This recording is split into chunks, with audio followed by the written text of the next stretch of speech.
Today we're talking about how to audition from home, but we're talking about it outside. Why? Because I bend the rules ever so slightly.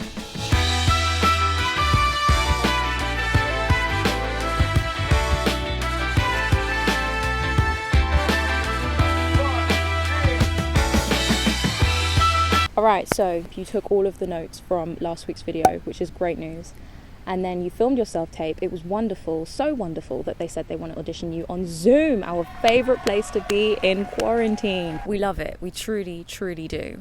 Fear not, given that nobody knows what the fuck is going on with the industry right now, I'm here to help you. I thought I would provide a little guide. Wait a damn minute. I'm gonna provide a guide. It rhymes. I'm a poet and I didn't know it. I've got my notes. I've got my snack. Go get yours. Go on, I'll wait. You got it? You good? Alright, sweet. Today, I'm going to talk to you guys about auditioning at home. Why am I in the park? Well, I'm in the park because I have neighbours. There is a crying baby who lives in the building opposite me, and I'm going insane. Get some air, people. Let's start out by answering some of your questions. What should you wear? I like to wear what I wore in my self-tape, generally. Listen, honey, the great thing about auditioning on Zoom is that you are bringing these casting directors into your home, right? They're coming into your palace, into your parlour. It is delusional to think I'm going to dress uncomfortably. I'm going to wear what I wore in my self-tape, most likely. I'd like to treat it the same way as I would if I was auditioning in the room. In my first vlog, I actually take you guys through a little bit of a segment all about what I wore when I was going to that audition in the room. Watch it after you finished this one if you want to see what that vlog is saying. You don't have to wear a costume, but maybe something that just gives a flavour for who this person might be. There's nothing wrong with dressing up a little bit to make yourself feel more like them. I actually think it shows that you pay attention to detail, so just go for that. What kind of background should you have? Okay, again, I go for the exact same setup as my self-tape. These casting directors in your self-tapes, I mentioned how they watch them really, really, really quickly. They don't always sit through and watch your whole video. So when it comes to your audition, even though they are going to be watching you all the way through, but you don't want to be having any distractions. Honey, I don't know about you, but I'm nosy as fuck. Girl! When Zoom first started happening and we first started having all these meetings online, I was like, oh, what's that person got in the background? Oh, oh, that's lovely. Look at that lovely award that they got in year 6 for being a participant in the relay race. Ah, no. Listen, yeah, you have got wonderful plants. That's your business, girl. Because that's your business. They don't need to see that, so put it away. You can buy pop-up backgrounds. I mentioned that in the self-tape video. That's great, that's wonderful, works really, really well. But if you haven't got like a plain wall, you can pin like a bed sheet into the wall. That's worked before. Try and find a colour that works well with your skin tone. You can play about with that. But the important thing is you don't want anything distracting in your background. So if you can, have the same plain background setup as you did in your self-tape. Cameras, your phone works perfectly fine. This is super, super important. You can get Zoom downloaded on your mobile. You can get Zoom on your computer, and I know that laptop stands exist, but if you've already got a tripod, honey, set up your phone like that, film it horizontally, use the front camera of your phone, not the back camera, because you want to be able to see the team who are looking at you, to greet them and all that standard stuff. You don't actually have to use your laptop, although you absolutely can prop it up on a table or a couple of blocks. I've done that before if you want a bigger screen to look at, but for me, I find that my phone is fine and it's also convenient. The thing that's really, really going to help boost is lighting. I got the question, should I use the same lighting setup as I did for my self-tapes? Oh, bit of wind, sorry.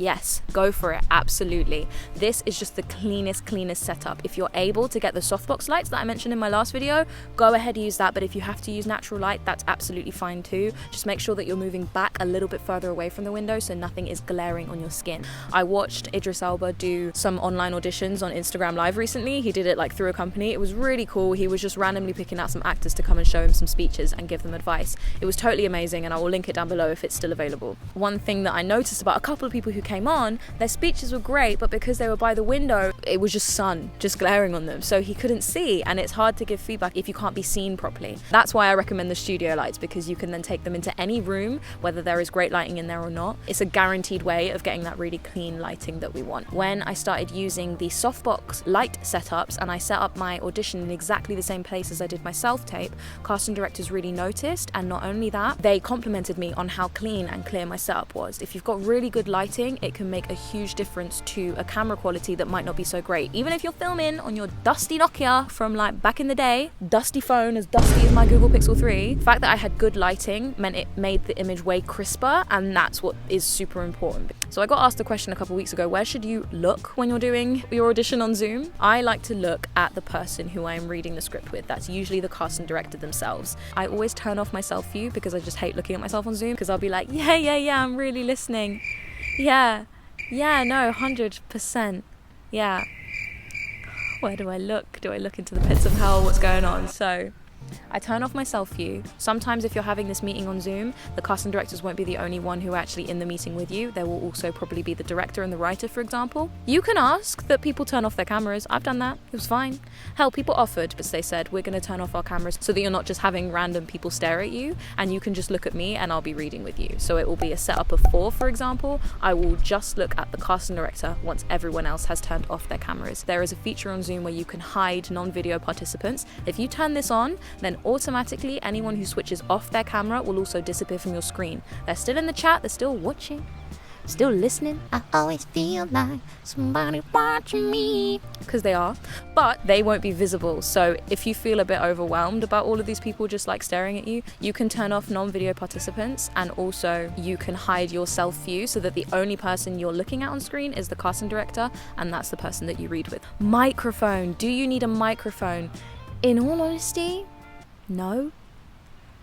The built-in microphone on your device will work just fine because you don't have a reader like a self-tape. It's the casting director, so they don't need to be listening to someone else reading for you. They're just reading with you. But if you are going to use your laptop to do your auditions, my nose is so itchy, man. Hay fever, what the hell? When it's not Rona, it's hay fever. Leave me alone, man. If you do want to use a microphone because you are using a laptop to do your Zoom audition on, in my last video, I mentioned how you can get condenser mics. When I had some singing lessons on Zoom over this period, that's what I did. I plugged in my condenser mic so that my singing teacher could hear me better, because naturally my condenser mic is going to be better quality than my laptop mic, but not essential. You can do whatever you want. Just try to hide it so that it's not sticking out like that. If you do that, that's a bit distracting. So just try hide it so that it's slightly out of view. Set it up beforehand. Set up your own meeting on Zoom. You can see what your video looks like when you set it up. Test what your lighting's gonna look like. You can also test your microphone. I would highly suggest checking all of that before you actually do your audition. Feeling of nerves often come from feeling unprepared, right? So if you are prepared and if you've tested everything beforehand, you're not gonna be as worried on the day. Set everything up a couple of hours beforehand. Check that my Wi-Fi works. If your Wi-Fi doesn't work, sorry. No, I'm joking. If your Wi-Fi doesn't work, you can try using your hotspot. You can try using a friend's Wi-Fi. You will get notice, at least a couple days notice for when your auditions are, unless it's ridiculously last minute.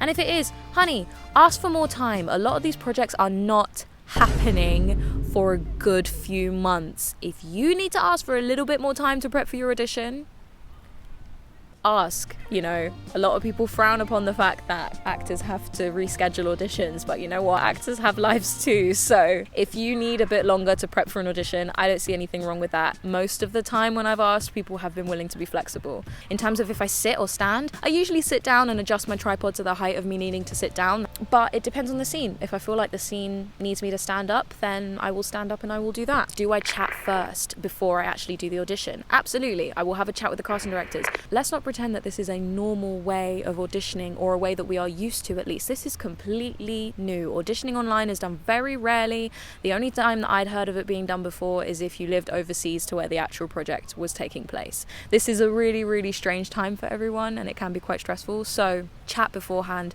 A lot of casting directors have said to me, you know, how has it been for you? How's lockdown been for you? How are you? Blah, blah, blah, blah. So we'll do all of that small talk stuff. And in terms of the actual piece, directors will usually talk to me themselves about it a little bit. They'll tell me a little bit about the context of it, especially if I don't get sent the whole script. And they'll say, okay, so what's happening in this scene is this, this, this. And what's happening here is this, this, this. And we really want you to think about this, this, this. What we loved about your tape was this, this, this. But, you know, they will generally give me a little bit of context themselves. And then they will ask me, so, anything you wanna ask, or any questions before you go for it? And that is the point at which I will present to them my essay, which I prepared about my character, with all of the character analysis and all the deep, deep work that I've done beforehand. No, I don't do that. I usually just say I don't have questions, or I just say that they answered everything for me. But if I do have questions, that is usually where I will ask it. So there's nothing wrong with asking questions. Ask as many questions as you want. You can ask questions about the project in terms of dates. What measurements are they putting in place when they actually do plan on filming or rehearsing? Ask what you need to ask. I highly encourage it. Oh, I will say, be prepared for them to record it. Do not be thrown off by that if you see the recording sign. Obviously, consent is so important. Please, please, please ask, are you going to be recording this? They usually will say, we're going to be recording this just for the team. Is that okay with you? Have that conversation. If you're worried about that, if you're worried about where the video is going, you are absolutely entitled to ask. It is your face, your audition. You have a right to know where it's going. So don't be scared to ask those kind of questions. It's important. I think that's kind of everything. This one is a much shorter video today because, in all honesty, auditioning from home is kind of the same setup as your self-tape. The only thing is, it doesn't need to be as complicated. Don't flipping worry. I know it's easier said than done, but listen, yeah, you're gonna get your audition done and it's gonna go really well. And then they're gonna call you and be like, we loved her tape, we'd love to offer her the job. And you're gonna be like, oh, me? Me with my new hairband? I see you in the back. You look cute. Got your nails done? Got your hair done? Ooh. Is that an... Oh, there's a baby crying. I left my flat to escape crying children, and I come to the park and there's more.